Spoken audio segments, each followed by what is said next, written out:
Okay, let's start, guys. So good morning, all. So this is Shamsuddin. I've got around 9 years experience as a software development, primarily working across full stack development, cloud infrastructure, and production deployments. Over the years, I have been involved in the complete life cycle of building a product, starting from designing the architecture and developing front-end, back-end services, integrating databases, implementing APIs, and finally deploying the application to the cloud and taking it to the users. So yeah, this is my, what all things I have done till now in high level. So essentially, my experience covers the entire journey of a product, from writing the first line of code to making the application available to end users in production environments. This is all about myself. I would eagerly waiting to do this. So yeah, let's start. We have given enough time for people to join.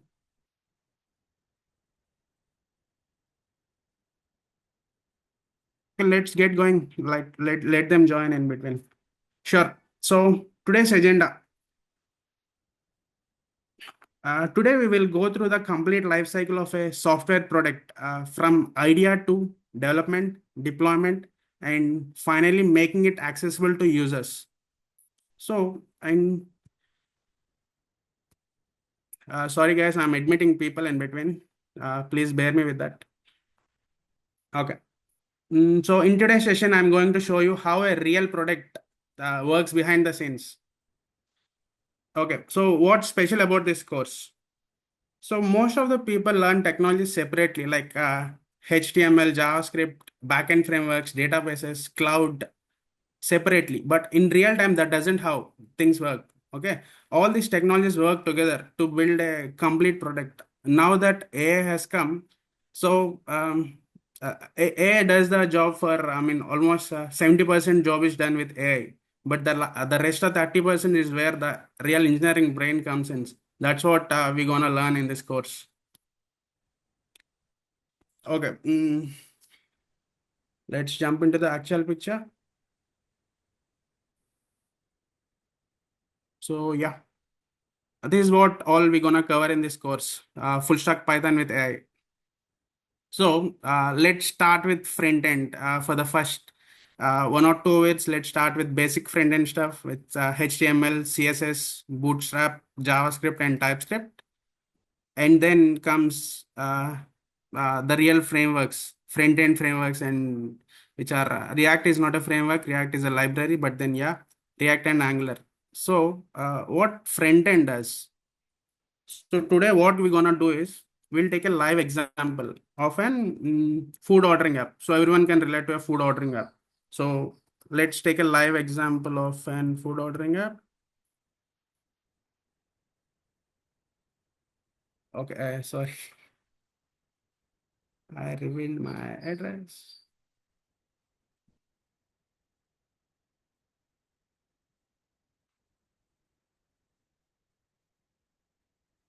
Okay, so whatever you're trying to see in the screen is what front end is. So let's say with HTML, what we do is we can create this button, all these grid cards and everything we can create within HTML. But further to beautify, we need CSS. So HTML, is anyone talking? Any doubts? Okay, I'll take that as a no. Okay. Hey guys, let me check if anyone's waiting in the room. I'll be back again.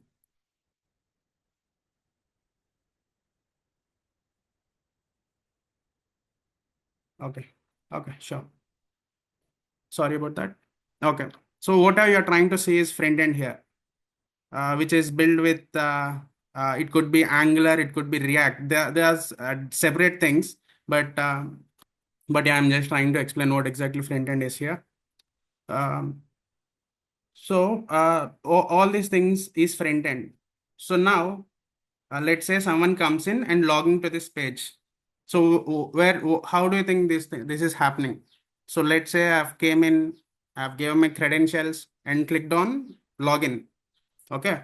So here, what exactly happens is, on click of login, there will be an API passing the information from front end to back end. Okay. I'll show you what exactly that means.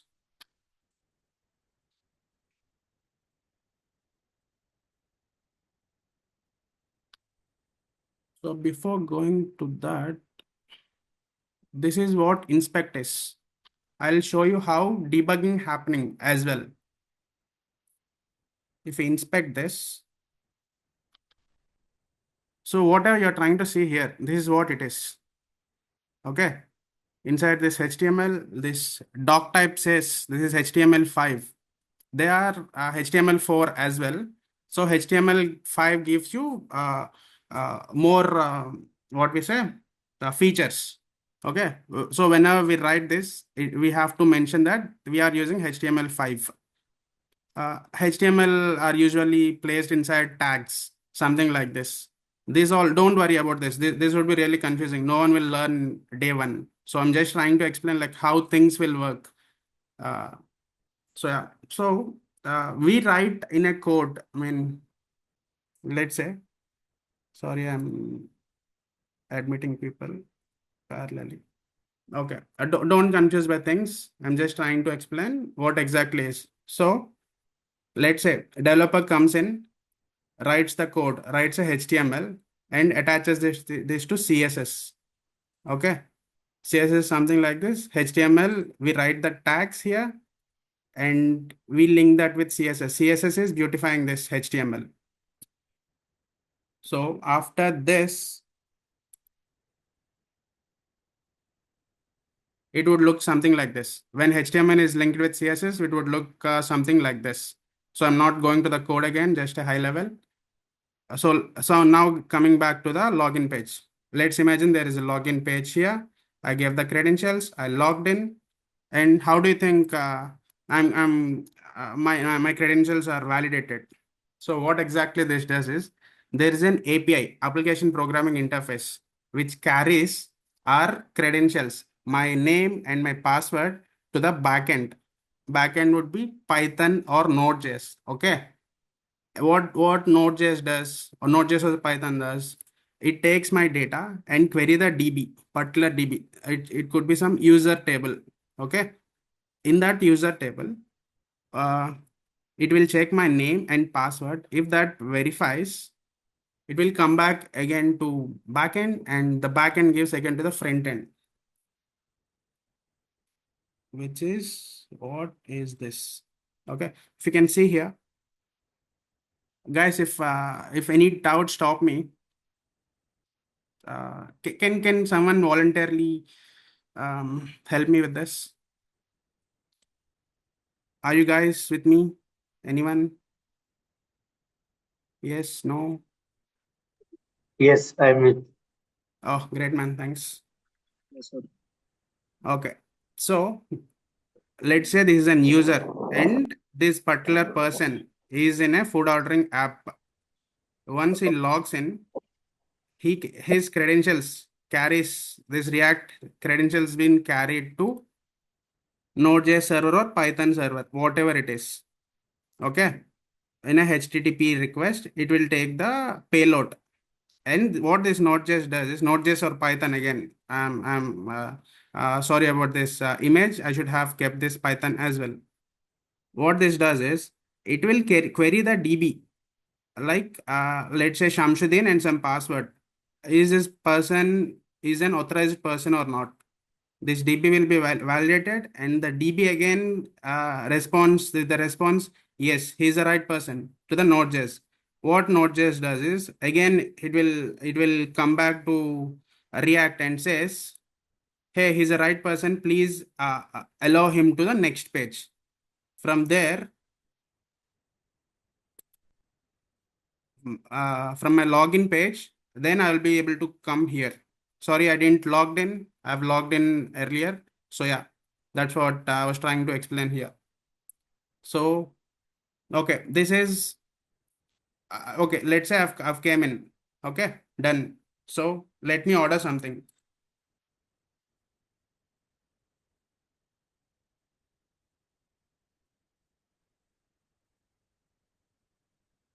So usually we debug here. So this is all the network calls happen. So whenever some event happens, that will be captured in the network.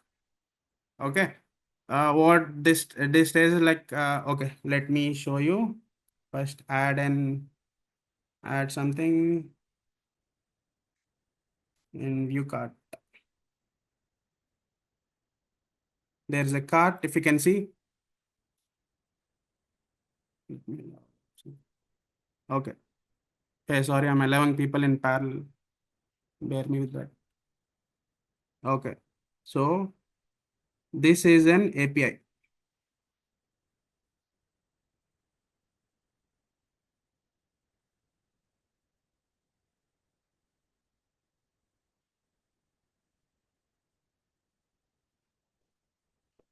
So this is an API. This is an endpoint which would be common for everyone. Sorry, I mean every API. What exactly differs from login to other one is cart. This is the endpoint. So what exactly happens is I'll be switching tabs. Bear with me. So here in Node.js, first, usually front end and back end will be handled separately. I mean, in a separate repositories or separate code. Let's say Node, I started developing Node.js or Node.js or Python, whatever. I write an API saying I want to authorize someone like if his credentials are valid or not. For that particular thing, I'll write an API saying endpoint as auth. Okay, this would be common for everyone. The Swiggy, this endpoint is common for everyone.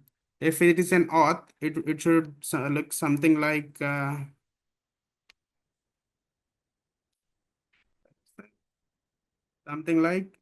DAPI and login. This is an login endpoint I have created, and this endpoint this endpoint will be linked in the user, I mean, our front end repo again. Backend provides an API that will link in front end repo on on what action this should happen on login trigger. This should happen. So I will link this to the login. This API, I'll link this to the login. So whenever user clicks on login, what happens? That API, whatever API we have formed, right? /login, that will trigger. Okay, that API, what it does, it will fetch the DB data, and again it will give back the same response to the React saying, okay, he is a valid user and he'll be logged in. Done. Okay, I've brought this to explain in depth. I know I've already explained you this, but so I'm trying to show you in depth. Okay, so this is what the API is. So here, if you can see the response. And again, one second. This is a get method again. If you can see, there are several things here.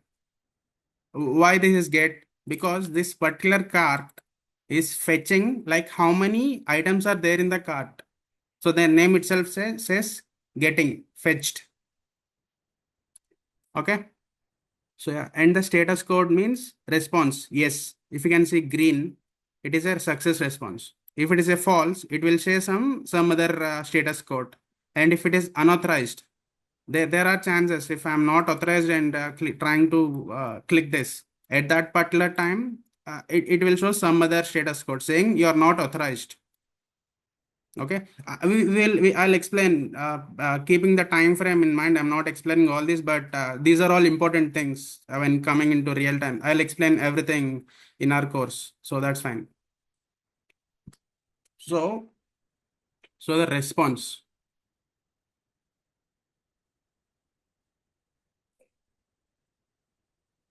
Okay, this is the one second. Okay, the payload something look like this. The domain is this. and whatever we are ordering and all will be passed inside the payload. This is what I'm trying to explain. When carrying our data from payload to backend, this is what it is. Okay. So, and this response, what it sorry, timing, what it shows is how much time does this payload took to, I mean, that does this API took to bring back the response. So this is in milliseconds, that means 3 seconds. It took almost 3 seconds, which is in high latency.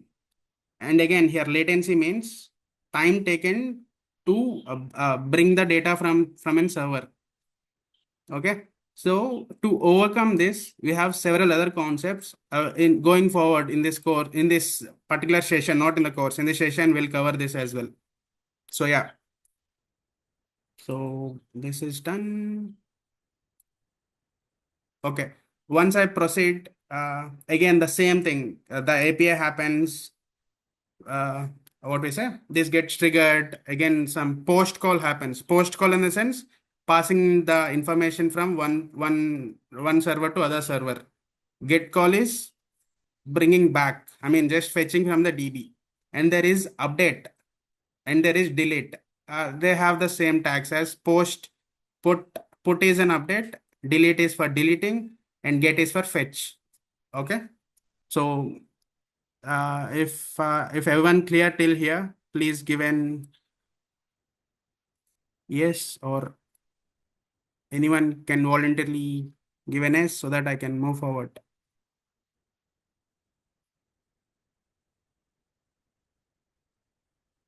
Anyone? Oh, great. Thanks.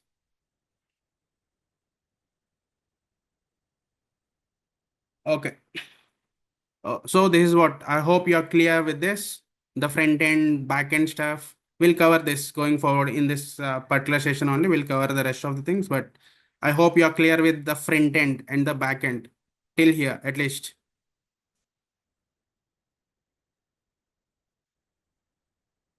Yes. Okay, I'll take that as a S. So now coming back to database. So what exactly database is? So let's say front end is not gonna hold your data. Same as with backend. Give me 1 second.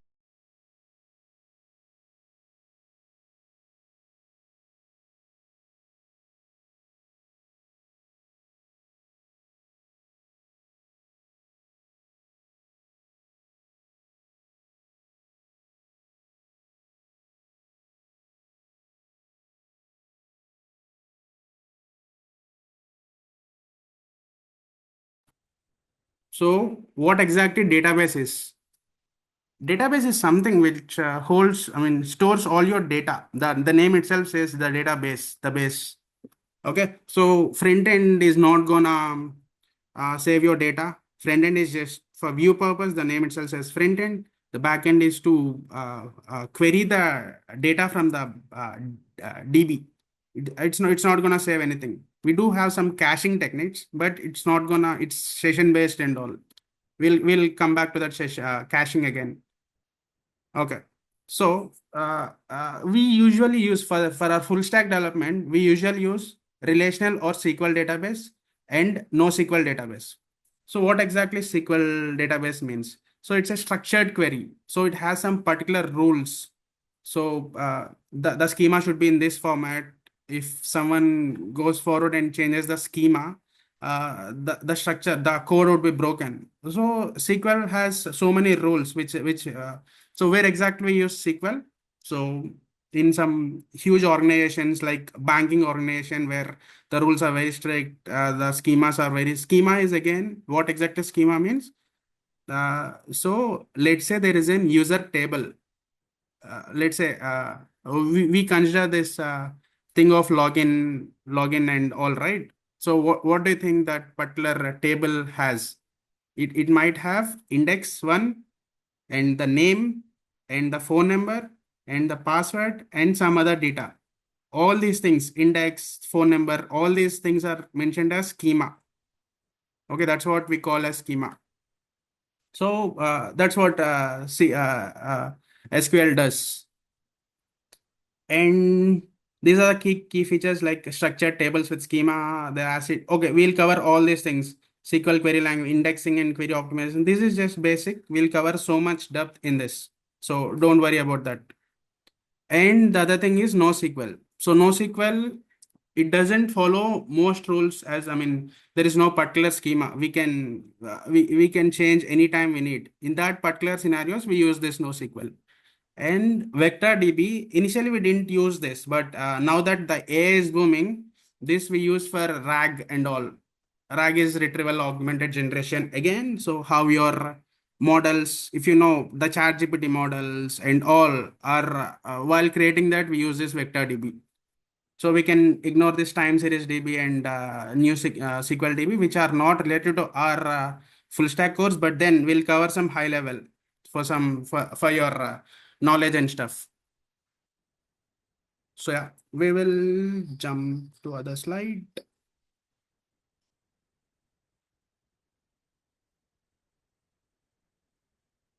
Okay.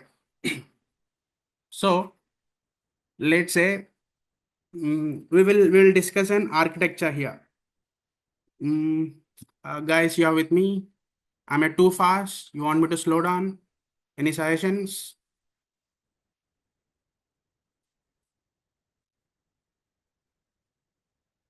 You're good. Anyone, please? Fine with. Fine, right? Thank you.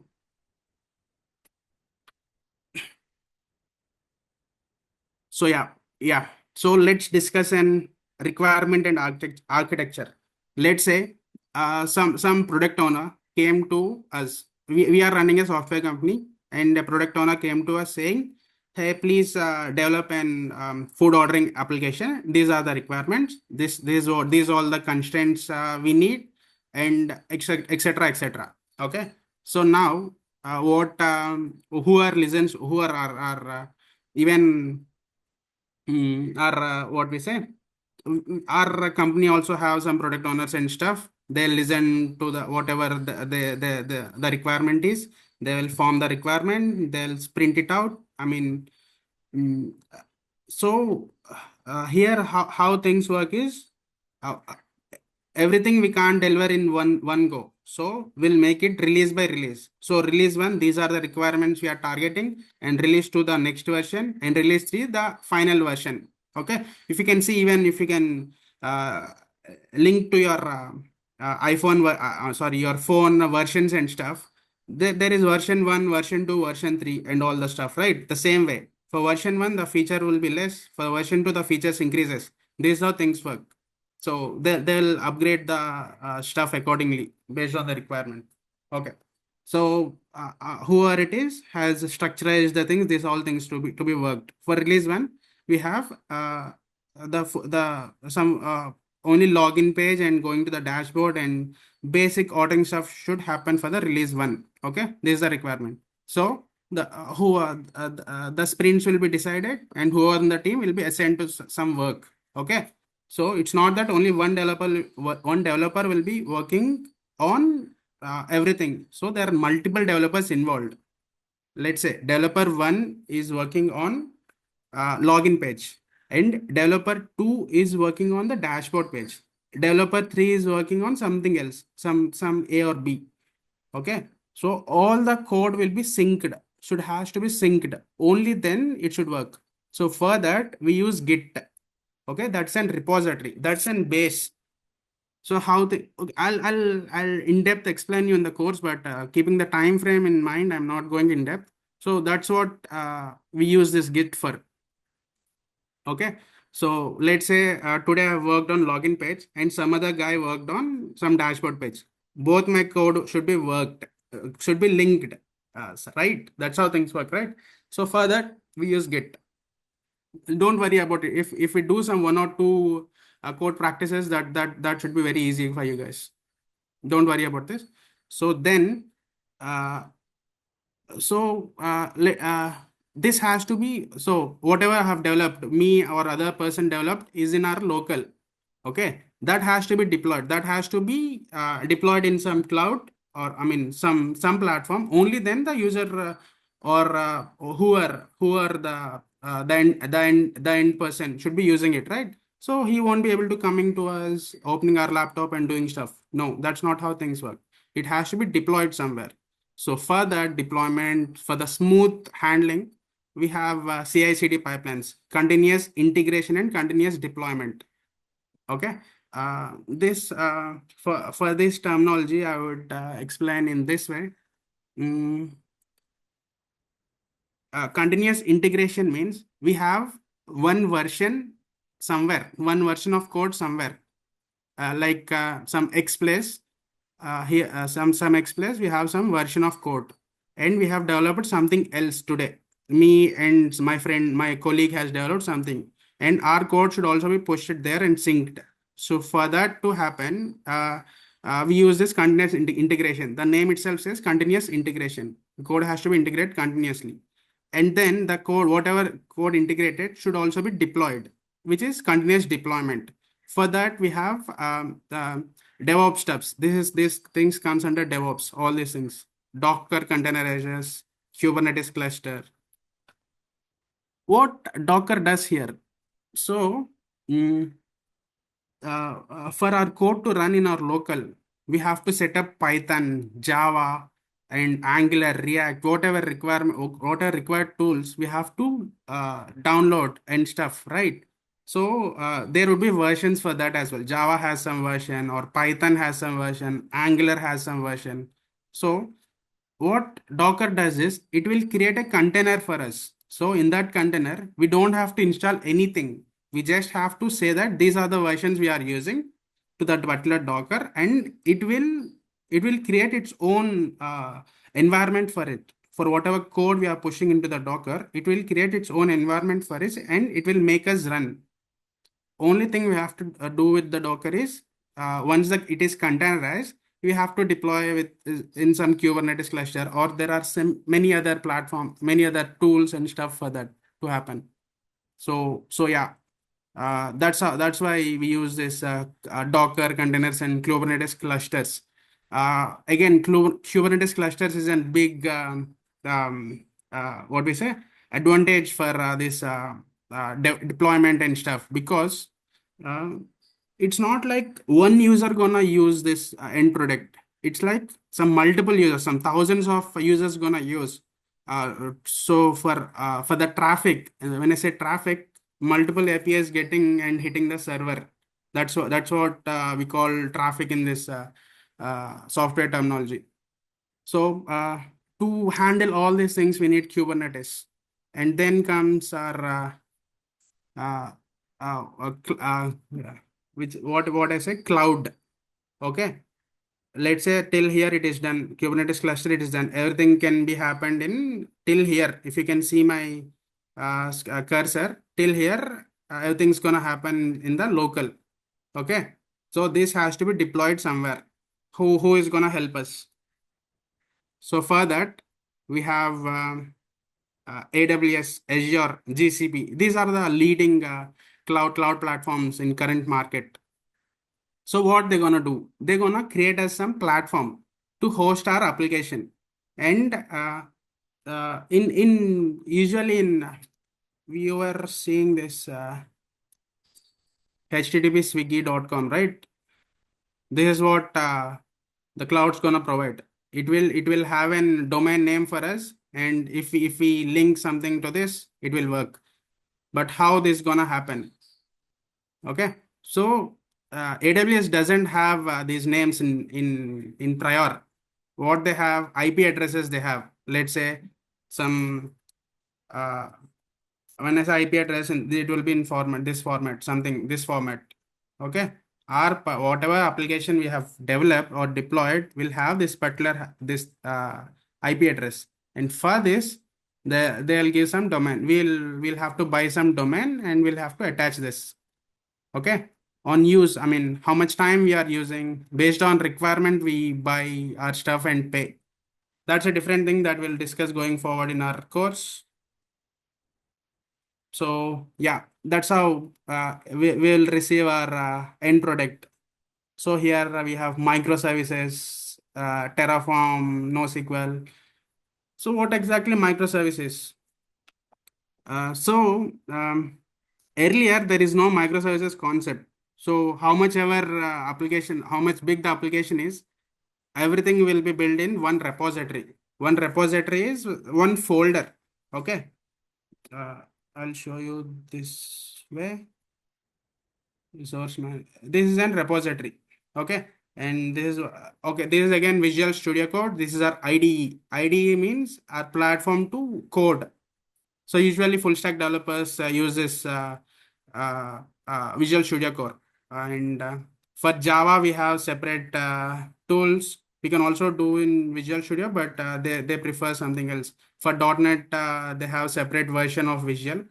But yeah, for full stack developers, we use Visual Studio Code. This is our repository. Whatever I'm showing here, backend, this is one repository, and front end, this is one repository. Okay. This is old-fashioned code. Whatever you are trying to say is an old-fashioned code. So coming back to our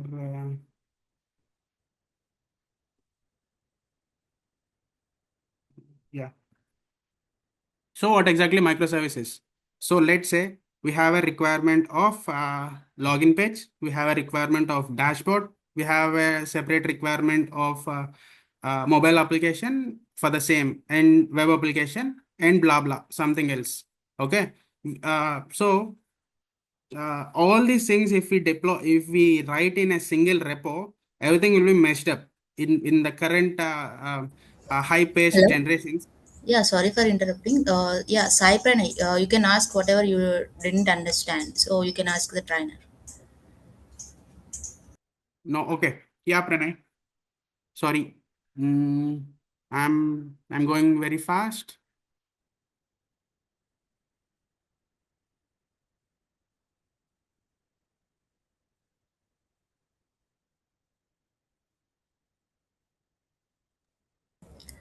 Are you there, Sai Pranay?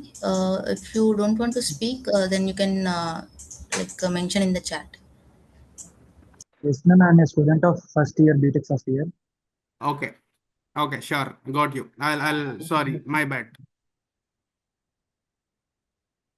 Okay, sir. Nitya Jain, it's clear. Salim is, but that's fine. Thanks, Nitya and Salim. But yeah, Pranay, I understand. So yeah, I'll keep that in mind. I'll go a bit slow. Okay. So what I'm trying to say here is, mm, how should I? Okay. Uh, Pranay. So what exactly here happening is, so we have a requirement of a food ordering application. Okay. So here, uh, mm,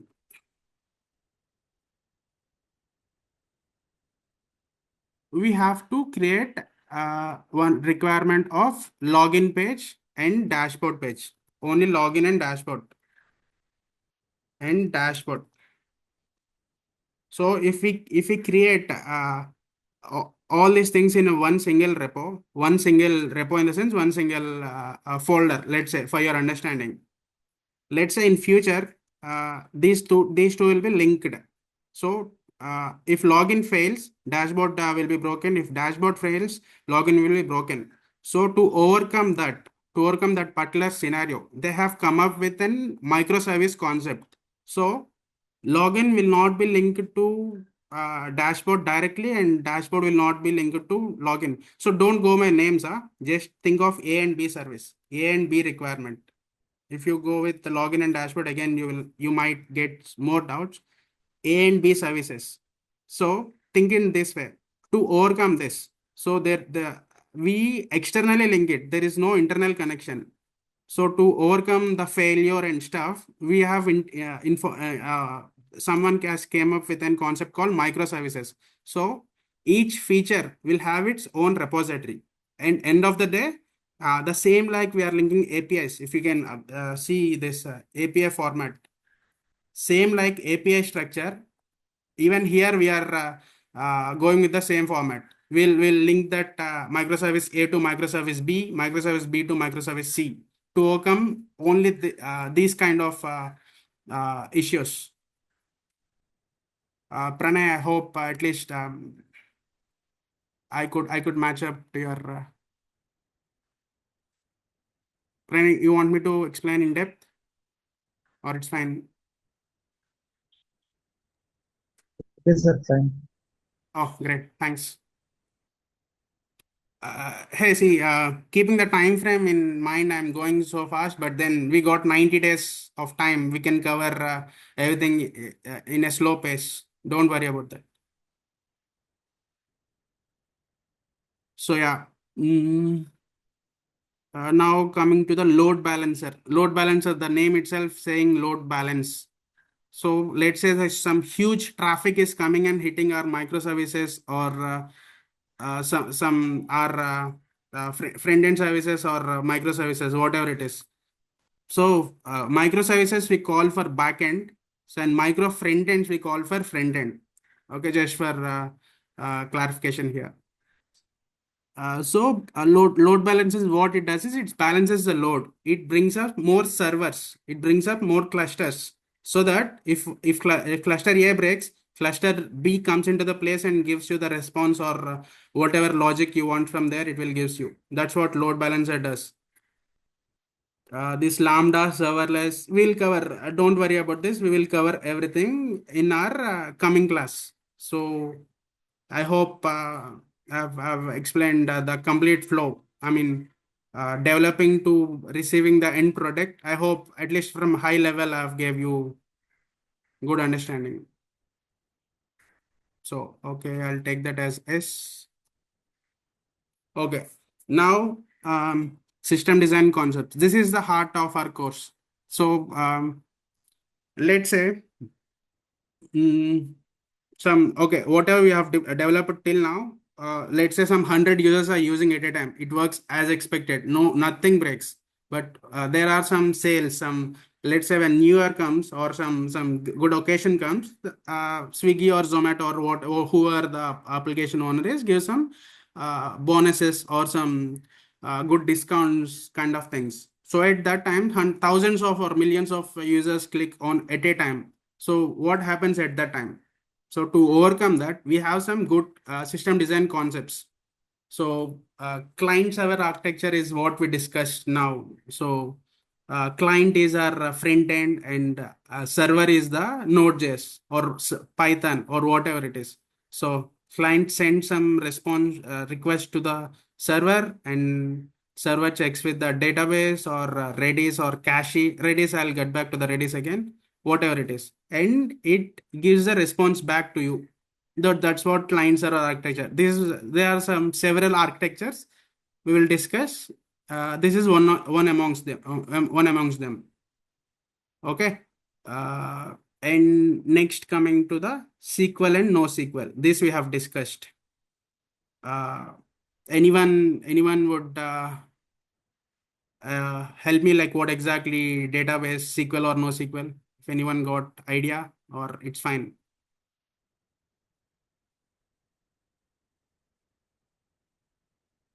That's fine. Okay. There are some types of databases. That's fine. We'll move forward. So microservices, I have explained.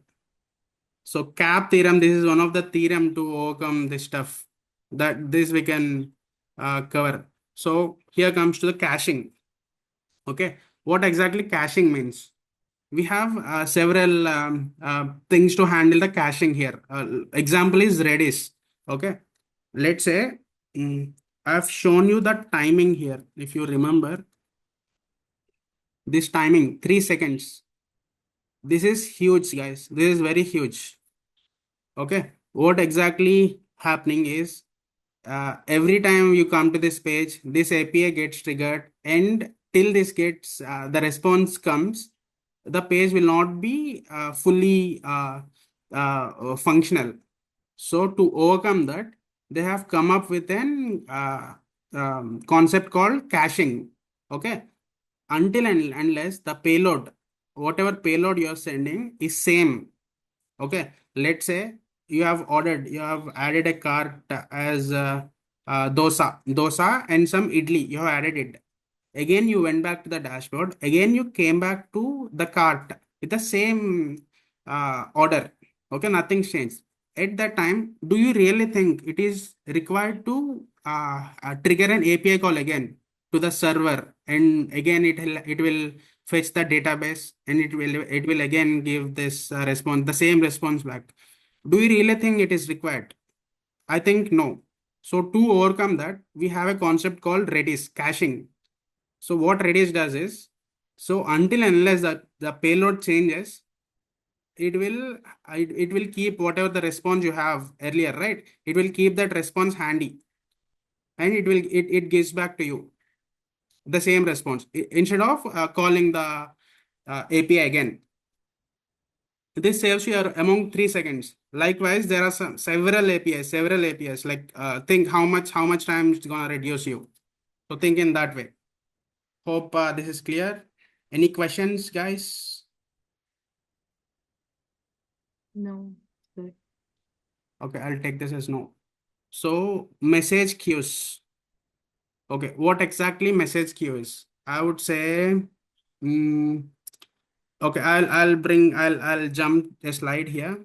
So Kafka. Okay, I'll go back there again. So this is very huge, guys. This is an publishing and subscribing concept. PubSub, we call it a PubSub concept. So I'll explain in an easy way so that keeping this restaurant concept in mind. Okay, imagine a large restaurant kitchen. Okay, when a customer places an order, many teams need to work. Kitchen prepares the food, billing team processes payment, waiter serves the food, and notification informs the customer that your order is done. Okay, we are only considering four concepts, four works here: preparing the food, billing, waiter serving the food, and informing the customer that the food is done. Okay, so we think without this is Apache Kafka. I am referring as Kafka here. So without Kafka, it would be direct communication. Waiter is the only one who has to pass the information. So waiter personally informing every team, like okay, the someone has ordered the food, and again he comes back to the customer and says, hey, your order is being prepared. It will take time. Again he goes to the billing system that this order is not done yet. Hold on the thing. Like there would be 100 customers. Okay, if we do this job for every customer, he would be dead on that day itself. So it's not a productive thing. Okay, he might assign some 100 customers, 100 waiters for 100 customers. That is very costly.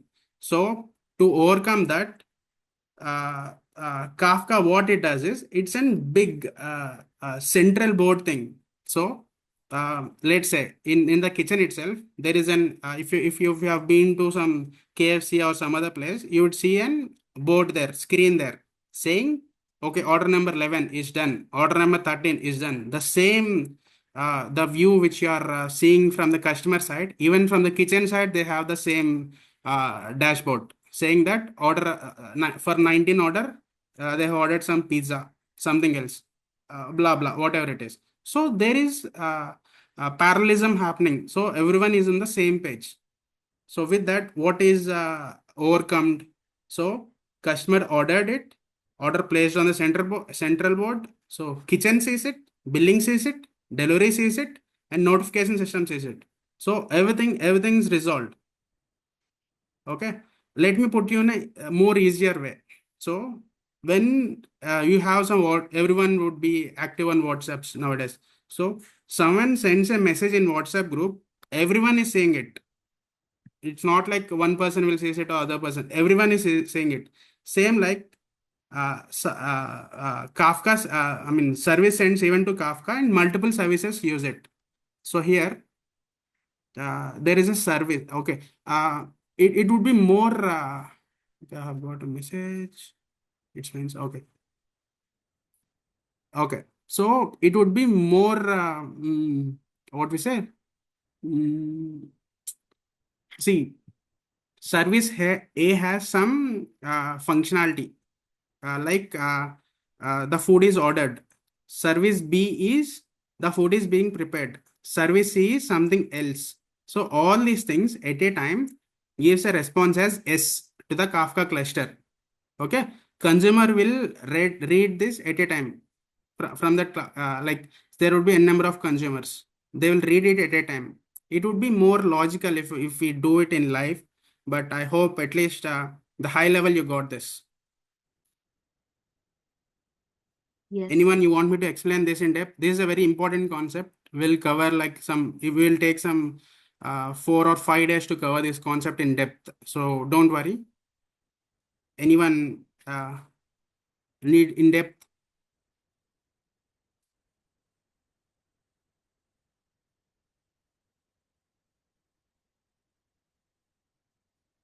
Great, thanks.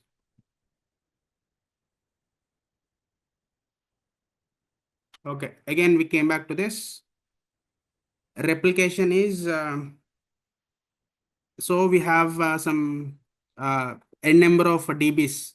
So to handle this traffic and stuff, let's say as a DB, we have to let's say we have an user DB. We'll replicate it. We'll copy the same in user B as well. We have two tables with same data now. So if this user the left side table gets busy, they'll jump back to the whatever API is being triggered. Will jump back to the user B, table B, the right side one, to fetch the data, so that to save some time. This is what replication is. And sharding is something like breaking that huge data, huge organization data into pieces. Okay, it's not copying, it's into pieces, like when I have 1 to 10 as data, and 1 to 3 would be in one shard, 3 to 4 in other, blah, something like that. N to N would be in other. So whenever you API triggers, it will find out in which shard I have the data, and it will fetch it accordingly. Okay. Content delivery network is CDN is content delivery network. What exactly it does is, I'm switching tab again. So here we have so many images, if you can see. There are so many images. So usually in UI, it will take some n number of seconds to load all these things. If we save them in database or wherever it is, that's where content delivery network comes in place. So it stores all the content handy. So whatever server near to this, like let's say I'm accessing this from particular location. Whatever server near to this fetches the data from there.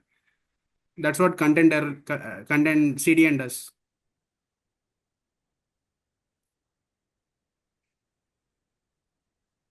Load balancing we have covered. HTTP and HTTPS this is for security. So for hacking purpose we use this. If we use HTTPS, it's not that secured, and it will not. There is so much liberty and chance to someone to hack this. And when we use the HTTPS, if you can see any a Google server, Google or anything, if you see that URL, you'll find it as HTTPS. There are so many other things also involved in this HTTP versus HTTPS from full stack's perspective. We will slowly cover that going forward. Okay. We have considered this API, application programming interface. This is what it does. It passes the data from one server to other service and brings the response. It's the simple idea of API. It just acts as a platform between service to service. Vertical scaling and horizontal scaling. Okay, you know what vertical is. So if let's say we have a drum of water, okay, it is not sufficient. The drum of water is not sufficient. You would have to increase the volume or size of the drum or container, so that it will it can accommodate more things, or more so it could accommodate some more things in it. That's what vertical scaling is. If we can bring this vertical scaling into our software terminology, so if there is huge traffic it will go on increasing the servers within that particular container. I'll explain you in depth. Don't worry. This is just a high level. So vertically, it will just increase it. So what is the other way of handling this drum concept? So instead of increasing that size of the drum, he'll bring another drum. That's what horizontal scaling is. Right? Any doubts? Oh, great. Thanks. How are we gonna use this? Okay. So we have something called AWS. All these concepts, vertical scaling, horizontal scaling. When you create a server, you will come to okay. Let's talk in real time now. Okay, you have deployed some version. You have a deployed version of your food ordering application. So that is deployed. That's in some X URL, some Swiggy.com somewhere. So some n number of users, some 1,000 number of users hitting the same. If you I hope you experienced this in any of the platform, the server is down, blah blah. This is Yes. what the reason is. Okay, the servers are not available. So to overcome that, in AWS we have this concept. So increasing the size of the server, increasing the size of this whatever the container is. Based on the requirement, there are some several requirements of picking vertical or horizontal scaling. Sure, you'll get to know like what exactly those things are in depth when we talk these things in depth. Okay. Thank you. Did I answer your question? Yes. Great, thanks. Okay, REST API, GraphQL API. These are the concepts. Okay, REST API is we have again switching tab. Okay, we have these many routes here. 1, 2, 3, 4. So what REST API does? REST API for auth, it will go to database and will pick the response. Users, it will go to database, it will pick the response. Same with projects and events. That's what REST API what it does. Service to service, it goes to the database and picks the data, which is an again some extra burden. Okay, what GraphQL does? It will combine everything, every logic, auth, user, projects, and events in a one call. GraphQL is an separate, which is an API again, but which is in separate format. What it does, it will single-handedly go to the database and brings back all the response. This is one way of understanding. Other way of understanding is there is database A, database B, and database C. There are 3 databases, let's say. So auth has to fetch from database A and users has to fetch from database B and projects has to fetch from database C. Hope you understand what I'm trying to say. Okay. What REST API does? REST API goes to different APIs and picks the data. But what GraphQL does, all single-handedly in a one call, it will go to database A once, database B once, database C once, and combines every data, combines it in the same call itself. He combines every data into a single object or array, and it will give to the user or whoever requested it. That is more feasible. Okay. Hope I've explained it in a good fashion. Okay, WebSockets. This is again our regular, we use this regularly. What do you think WebSockets is like? Okay. How do you think your WhatsApp is working? So you're pinging me and I can see after your one message, you can see that I read your message already. How do you know that? Does that work based on the APIs or any other thing? No, it works on sockets. So what does is when you ping me, it creates a connection between the sender and the receiver, you and me. Whoever sends me, socket builds a connection. So until and unless it closes my chat, that connection stays on. That's what it is. There are some limitations for it, but then that's what socket does. So to handle things in live, we use sockets. Indexing is an database terminology. Um, think it in this way. So let's say you're a college student, and every day your attendance will be captured in some in old school books. If you see, they we have register, they'll call your name one after the other. What is the primary key? What when I say primary key, uh, uh, your name with the same name, there would be other. Let's say your name is X. With the same name, there would be some other person in the same class X as X. So there will be duplication. So to overcome that, they have come up with employee ID or student ID. That's what indexing is. We will index it. Okay, so while querying in the database, you don't have to query all the things. He'll directly come in ID equals to 7. He'll fetch the data. That's it. Low latency. Hope this is clear. Yeah, I think we have covered this caching. If you can see, if let's say some API is being triggered, if the payload is same, it will directly give the response back to the server instead of triggering the database here. Okay, it stands between the server and the database. If the payload is different, it will then again query it. It will update the cache because even the cache should be updated, right? If there is any change, and again it will give the response back to the server. That's what it is. We discussed this indexing. Sharding we discussed, breaking the huge database into small chunks. Database replication, we have discussed is replicating and duplicating the database. So to handle the traffic, network traffic and stuff. Kafka we have read, produces the data. Again, this cluster, this thing, whatever the mediator is, acts as a database. I mean, I wouldn't call it a database, but it still holds the data. This is where from here, the consumers reads it.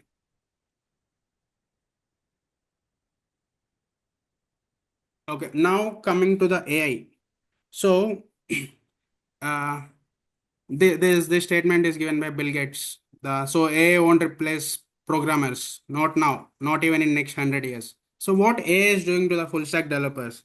Many people say full stack is dead, blah blah. No, it's not gonna. It's full stack is not going anywhere till in next 20 years at least. So usually, what is the flow? Earlier in before AI, what it does, product owner comes in, he gives the requirement. We as an organization constructs, I mean, figure out what the release one, what's the release two, and we plan what has to be developed first. Developers start. 1 second, I'm admitting people. Okay, developers start working on it. It will be deployed. Done. He usually writes the code, and he gets it approved from his managers. He deployed into Git. I mean, he merges into Git, and then it will be deployed, and the end users usually use it. That is the usual flow. The same flow is with AI as well. But then here, AI, what AI is doing, if you can see this, my Visual Studio Code, you can see here what it build with agent mode. What it does, if we give some, let's say, I'm opening some, okay. Okay, analyze this code and restructure or optimize it. Optimize this. Okay, that's fine. But what it does is it will read my entire code and see if anything is missing, anything needs to be handled, blah blah again. But in this process, what it's gonna do, I'm giving the agent to only fix one particular style or whatever it is. But what it's gonna do, it will read everything and mess up things sometimes. So it's not gonna help in real time. So this is just a single page. We'll be using this for services, big, huge services. So no one knows. Like even I've been working for 9 years now. Okay. Let's say in some particular project I've been working for 2 years. So what code I wrote today, after a month I'll forget it. Even its feature I'll forget it for sure. So I will document everything. So based on the documentation, we will read, we will give particular command. So this is what has to be done. This is what has to be done. And again, for that, we have to give the system design, whatever we discussed that, we have to give that prompt. Use this particular system for this particular feature. So that's where real engineering comes in. That's what I was trying to say.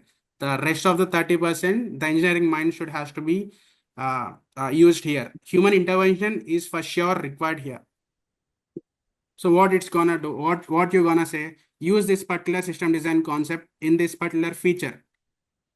So it will do the same and give you the response.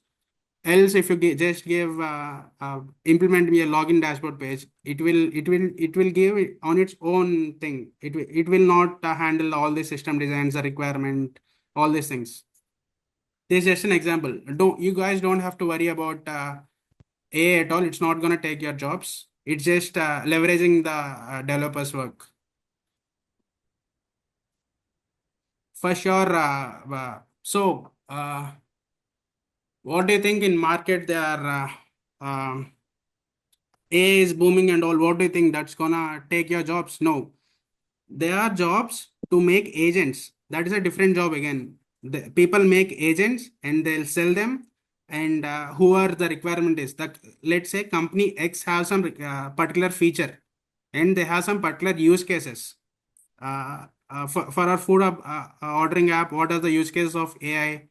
So it has to give you some suggestions of food. What if you type some spicy? It should give it should search all the orders or foods you have. It will give you a good suggestion out of it. Same way, this is a basic use case. Likewise, there are so many use cases. Those use cases that particular company gives to an prompt engineer or some the model developer. Okay, based on that use cases, they prepare a model, and that model is used by that particular organization. That's what it is. Like it's not like full stack developer is dead. Full stack, what the full stack developer does, it full stack developers develops the application, deploys it, and the end users use it using AI again, leveraging their job. So what happens now? Earlier, for particular feature, it used to take 3 months, but with AI in place, it will take 15 to 20 days. That's what it is. Nothing's changed. Companies using AWS, Python, and stuff. You guys know all this anyway. So full stack developers salary range. For a fresher, in current market, they pay 3 to 6 lakhs. For junior developer, which is with 1 to 3 years, they pay 6 to 10 LPA. Mid-level till 18, senior developer 30, and lead 30 plus. But this is just recorded. If you have some stuff, being a fresher, if you talk in your interview, if you talk about system design, Kubernetes, debugging, logs, blah blah blah. If you talk all these things, he will be stunned. He'll no longer see you as a fresher. He'll start looking you as a mid-level developer or some senior developer, because no fresher will have these ideas. At least no, I didn't have any idea. I just used to concern about my task, whatever task which is given to me, it is done or not. I don't even think if whatever task I'm doing, I didn't even thought earlier, not now. If whatever task A I'm doing is affecting task B or not. Is my task A is giving low latency or some good performance effective stuff? No, I didn't thought. If a fresher talks all these things, even I would be sorry. Even I interviewed some 100 or 150 members in my entire experience. I never asked these questions, but if someone talks about it, it would give a good impression. And with AI in place, if you are even a fresher, you should know all these things. Else, you'll not be considered for these roles and all anymore. So what is the roadmap for our course? So first 1 or 2 weeks we'll start with basics, like we'll consider as an fresher, even you're a senior developer or any experienced person, we'll consider as a fresher. Keeping that in mind, we'll cover everything from basic for first 2 weeks, and then we'll slowly pace up. We'll have a separate sessions if someone stuck somewhere or someone is not able to understand. We will have a separate sessions for them. If there is any no issues, don't worry about that. So then after that, we'll slowly pace up things. Then in level 2, we'll start backend development with Python and Node.js. In front end, we're gonna cover React, Angular, and there is another framework called Vue, which is similar to this. Okay, you never know what your interview is gonna ask. What is the requirement of that company? So here we are considering covering everything. At least the optional things like Vue.js is an optional here. We'll cover that in high level so that it would be helpful for you guys while going for interviews. So next we'll cover backend development with Python and Node.js. We'll cover GraphQL, REST APIs. We'll cover SQL alchemy, databases, database linking, all the stuff. Okay, we have database systems anyway, but we'll bring that in the slide 2 only, because backend developers definitely needs database. In level 2, we'll cover some basic, but in level 3, we'll go in depth. We'll do all the things which sharding and replicating, all those things we'll do. Then comes API development. We'll cover both REST API and GraphQL API. It would be enjoying while doing this REST API and GraphQL. If you differentiate it, you would be you would be able to think like you're developing some huge application already. I mean, I have that gut feeling. I hope you will also get that going forward. And once these things also will pace up slowly, so we'll get into the advanced concepts. Then AI integration. So there is a bonus thing here. We'll cover some RAG, QA. RAG is again, this is how agents are built. We'll explain. We'll take a week for this AI integration and stuff. It's not like I'll show you this the prompts, ChatGPT and all. You know, guys, all this. I'll show you like how a model is designed. What are the use cases to be design a model? How exactly a model is designed, and how things are automated. That's we're gonna cover in AI integration part. Then comes DevOps and deployments. For AI, we need AI ops, which is for AI to deploy a model or something. We need AI ops. For DevOps is for development and operations. That's what DevOps means. So DevOps is a different concept again. AOps is a different concept. We're gonna cover both. And deployment, we're gonna use AWS and DevOps. In DevOps, we're gonna cover Docker, Kubernetes, and Jenkins, and there are so many other Terraform and all. We'll cover accordingly. But these 3 concepts are main for DevOps. And AWS, we're gonna cover a week. We're gonna dive into in-depth concepts of AWS, like what exactly AWS is, what all services does AWS provides you. All those things we're going to cover in the DevOps and deployment course. So by end of the course, you should be able to develop and whatever use case. I'll go with the audience points. So whatever applications you're gonna build, you want to build, we'll start with that. So in the end of the course, you should be able to develop an multi-user application, and you should be able to deploy it, and you should be able to handle the errors in the live. When I say live, it is already with the users. At that point, let's say user is facing some particular issue. This is a real-time scenario, guys. In this course, we're not gonna be handling only basic learning stuff. We're gonna handle some real-time scenarios. So how you gonna analyze that this particular application is having bugs, or this is not reaching the feature we discussed? So where you gonna see the logs? Like what is this logging system, how you gonna debug, all these things we're gonna do in live. So yeah, this is what the expectation is.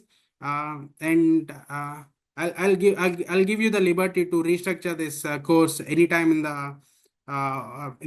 this when the course starts. I'll give you the liberty. If you want some additional things, you can bring it up. Full stack developer, we're gonna cover whatever it is there. That's not a problem. If you guys want, we can cover some high level of Java, like what exactly Java is, why do need Java, like what Python provides and what Node.js provides, and what separately Java provides. Okay, we can cover some high level of Java as well, if based on the requirement, based on the ask from the students.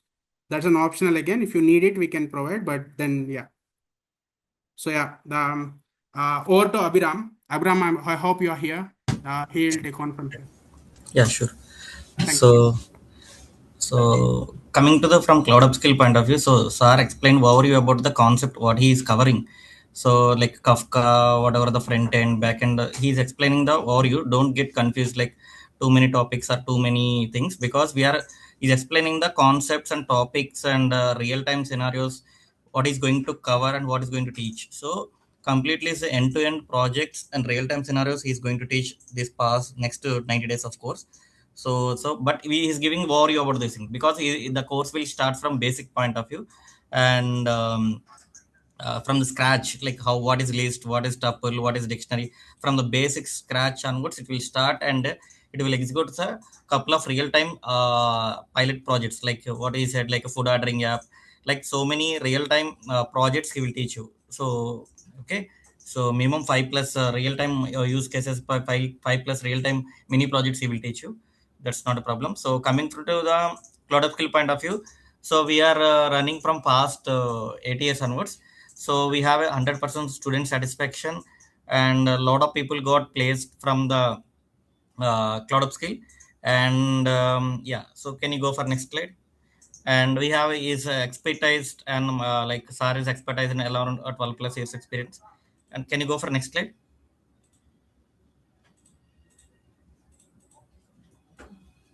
Hello. Yeah, sure. Sorry about that. Yeah. So from our cloud upskill perspective, we are sharing like free tablet of we are providing own manufacturing from the cloud upskill. So we can share. We have a one cloud upskill app is available on our Play Store. So you can able to download from our backend team. They will configure each and every user. They will share the username, password. We can log into that, and you can able to access the classes, all the recordings, all the scenarios to the our tablet. Like if you are not interested for tablet, you can ignore that, and you can install in your mobile, Android mobile or iPhone mobile. So you can install our app. You can from the backend team, they will configure username, password. You can able to access our all recordings. Suppose if you missed one class or two classes, you will get your notifications to your mobile app immediately. The course materials also we are sharing to your Python full stack, all the materials to your doorstep. So please share your home address to our admin team. They will send the courier to you. So weekly assessment. Coming to the weekly assessment, we are going to conduct on Saturdays and Sundays on all the list of topics. So next 90 days, we have to write the exams on all the topics, like front end or back end, whatever the concepts are teaching, all the topics you should write the exam. So that when you go for as a fresher, you can easily crack your exams. Okay. So coming to the mock interview, once you completed 9 months, like 90 days of courses, and after that we are conducting the mock interviews on all the topics, so that you are comfortable attending any interviews. Yeah, next slide. So resume building. So once you completed the course, from our admin team, there is a technical team is there. They're going to connect with each and everyone, like Praveen, Venkat, or Sri, whatever the people who joined right now, who enrolled this course. They will connect each other, and each and every person they will prepare a resume for you and how to attend your call. 100% placement assistance means we are going to share the notifications to your mobile app, and we have a portal is there. So we are posting all the notification, job notifications. So we are posting few notifications publicly, and anyone can attend who enrolled or who not enrolled. But those who are tied up with some clients, so we are sharing to the only specific people, like private, like who suppose in this batch only enrolled 25 members. We are sharing only few jobs notifications are only the 25 members, not for all people. So that exclusively to the only the particular users who enrolled in the course, you will get a notification to your mobile app or your email, so that you can attend those calls. You can clear your interviews yourself. If any doubts while attending interviews or any related to technical stuff, you can reach out to us. We'll help you out. So how can you attend the call, how to explain your project, all the stuff we will guide you. So completely hands-on real-time projects oriented training is there. That's why sir initially opened the Swiggy app. He started itself, demo itself started with the project, not for the basic kind of thing. So starting slide itself, sir opened the Swiggy app and he's showing that is the kind of training we are provided from the Cloud Skill.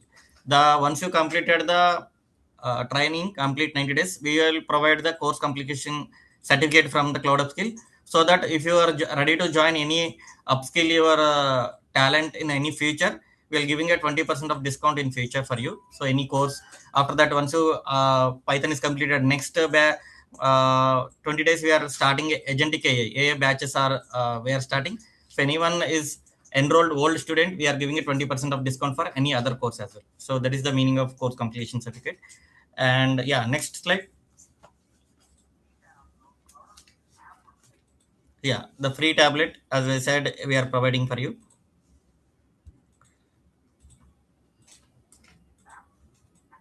Yeah, next slide. Yeah, lifetime access. So you can install your app in, as I said earlier, you can install the app in your mobile, or we will provide the tab to you. That's up to your choice. It's not a mandatory. Okay, next slide please. Yeah, so cloud upskill app చెప్పాను కదండి. So ఇదే మొబైల్లో మీకు కనపడుతుంది. So install చేసుకోవాలి, but login credentials our admin team provide you. Okay, thank you. Next, yeah, the books as I said earlier మీకు ఇట్లాగే courier వస్తుంది. So you can have to share your address to our admin team. Otherwise you can reach out to the Keerthi or other people, Rakesh, they will send you details. Okay, next.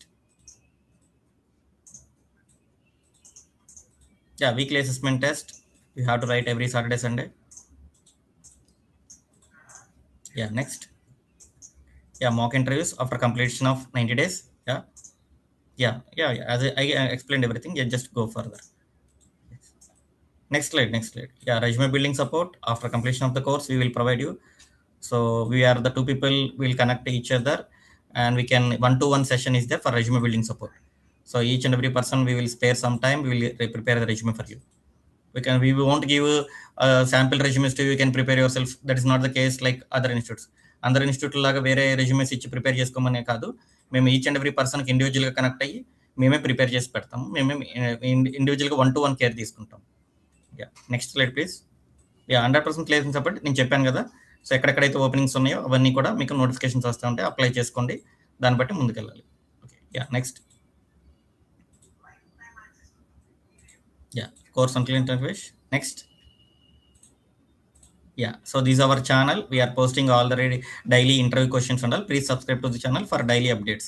So next batch ఒక 15 days లో Python ఇప్పుడు అయిపోయిన తర్వాత those who learn Python, we are starting the agentic AI also. We are starting soon in 2 weeks of time. So we are posting daily all the related stuff, related cloud related stuff, Python and AI related stuff we are posting in this channel. So it is open source for everyone. You can follow this YouTube and Instagram as well. Yeah, next slide please. Yeah, next. Yeah, we have a Udemy courses all available, and we will give you complimentary free of cost. మీరేం money pay చేయక్కర్లేదు, మేము ఫ్రీగానే మేము provide చేస్తాం ఒకసారి enrol అయ్యి. Yeah, next. Yeah, so ఇది hour వెబ్సైట్లోకి వెళ్ళి మీరు కోర్స్ కంటెంట్ కంప్లీట్గా చూడండి. So reviews and testimonials, those who got job and job openings కూడా ఆల్రెడీ పోస్ట్ చేస్తాం. Yeah, next. జాబ్ నోటిఫికేషన్స్ అన్ని ఇలాగే వస్తుంటాయి, మీరు అక్కడికి వెళ్ళి చూసుకోవచ్చు. సో ఇవన్నీ పబ్లిక్గా కొన్ని పోస్టింగ్స్ ఉంటాయి, కొన్ని మాత్రం మాకు ఎన్రోల్ అయిన స్టూడెంట్స్కి మాత్రమే కొన్ని షేర్ చేస్తాం.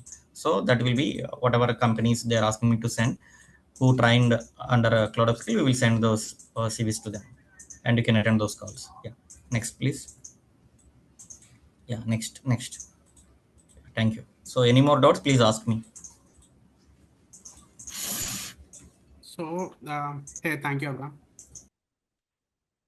So someone asked like what all real-time projects we're gonna cover. So let me explain you. So once we are done with React and Node or Python and SQL or Mongo, or again not combined, or Mongo and AWS DevOps. Okay. On this, we're gonna cover one project. It's up to you guys. Whatever project you're gonna pick, we can cover that. Be it food ordering, be it some Netflix app or whatever. But I'll suggest you some my whatever my suggestion is, my idea is. But then if you can, you can you're up for rephrasing that, no problem. Then there's another for Angular and Python and Node.js. Again, Angular, React. Angular and React would be micro front ends here. So in Angular, we might let's say there's okay. Now that we are only going with food application, we'll login dashboard exercisation example. Login dashboard cart something we built in Angular, and let's say what we say payment or some x and x or y. Okay, these things we are implemented in React. Okay, we gonna integrate Angular and React here. This is a huge thing, guys. Integrating this is a huge thing. If you talk about this, at least if you talk about this uh, use libraries, installing the libraries in other repo and using it would be a huge thing for you guys. It would be a huge advantage for you guys in interviews. And let's the same way in service here, service B will implement in Python, service C will implement in some Node.js. If time permits, we will implement some services in Java, and we'll use these services togetherly in Angular and React. Okay, the same with SQL and Mongo. We'll use both. SQL and Mongo will use both. Whatever we are doing this, we will be deploying this. We will develop CI/CD. We will develop CI/CD. We will deploy this. We will do versioning. Versioning in a sense, V1, V2. Let's say we have developed something in V1 version 1. We have developed something. Okay, some feature we have developed, and to that addition we have, let's say your phone, there is no recently some WhatsApp has been changed. Okay, the previous version is version 1 and the latest is version 2. Let's say if you are facing some issue with V2, okay, this has to fall back to V1 again, which is blue-green deployment. We'll implement this. This is very huge. Okay, falling back. If the new version is failing, you'll have to fall back to the old one, which is blue-green deployments. And I'll show you the architecture, which I'm working is a huge product-based company. Okay, again, product-based and service-based is. If you talk about Google is a product because it has its own products. Okay, let's say Amazon is a product-based company. Amazon has its own products. It will build its own products and sell. What is service-based product? Amazon will hire Wipro is a service-based company. TCS is a service-based company because they doesn't have their own products. They they give their employees to other product companies and make them work, and out of that they'll make money. Okay, they are Wipro, MNCs, multinational companies doesn't have their own products. They just outsource their employees to other companies and make money out of it. Okay, just for clarification. I've raised that word, so I'm just clarifying that. Okay. And so here I'll integrate AI here. Okay. We will integrate. So in our let's say if you are developing food application, we'll integrate some AI chatbot to it, which is an AI thing again. Okay. And there are some automation things. There are some tools for AI to automating regular tasks. Okay, I have this huge idea to integrate that with this. If time permits, we can bring that as well. But then parallelly, I'll explain you. I'll teach you guys how to automate things. Let's say you're doing some regular stuff daily.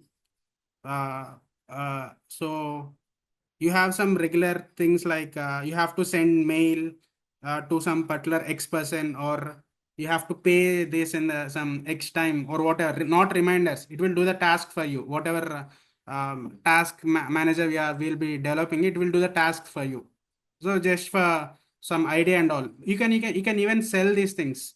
You can visit some. You can reach some companies with small scale companies who wants this. You can get the requirement from there, and you can develop this, and you can sell this if it is fully functional. I can guys help you like how to design that and all. And one more thing with this, whatever certification we're gonna provide and whatever knowledge you have, you can directly get an intern job with that. If you are studying again, you are looking for a job, it's a different thing. You can clear interviews very well. So how our class structure be? Okay, let's say our class is for 1 hour. So first 30-40 minutes we'll cover the all theoretical part and we'll do the coding and stuff. Last 20 minutes, in the 10 minutes, first 10 minutes, I'll cover the doubts and all. The session may extend, that's fine. The session may extend for more 30 for required or interested student that can extend for more 30 minutes to clearing doubts and all. That is a different thing. But there is the last 10 minutes, I'll be asking interview questions, like I'll be teaching you the interview questions and asking those questions in the next class. What all questions I have raised, because we are humans, we'll forget everything. So I learned something today, for sure I'll forget that tomorrow. So this is a small practice. So what we say, memorizing everything. So yeah. So and interaction will also be good if we do this fashion of teaching. So that's what I thought. I'm up for suggestions. Yeah, I might miss something. I'm moving here and there. I might miss something, but there will be in high level we might cover 3 to 4 projects of real time, and by end of this course you should be able to sell your products. Okay, if you have someone to buy your product, if you have a requirement, you should be able to take a requirement from him, and you should be able to develop things. That's the assurance I'm gonna give you guys. That's on me. You guys can depend on me for that. That's fine. Yeah, sure. Any doubts? Any concerns?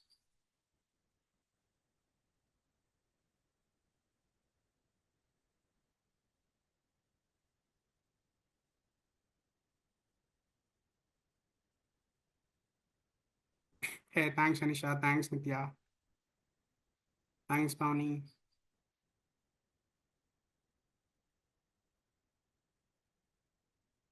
Yeah, any doubts? Abraham, you wanna discuss anything about course?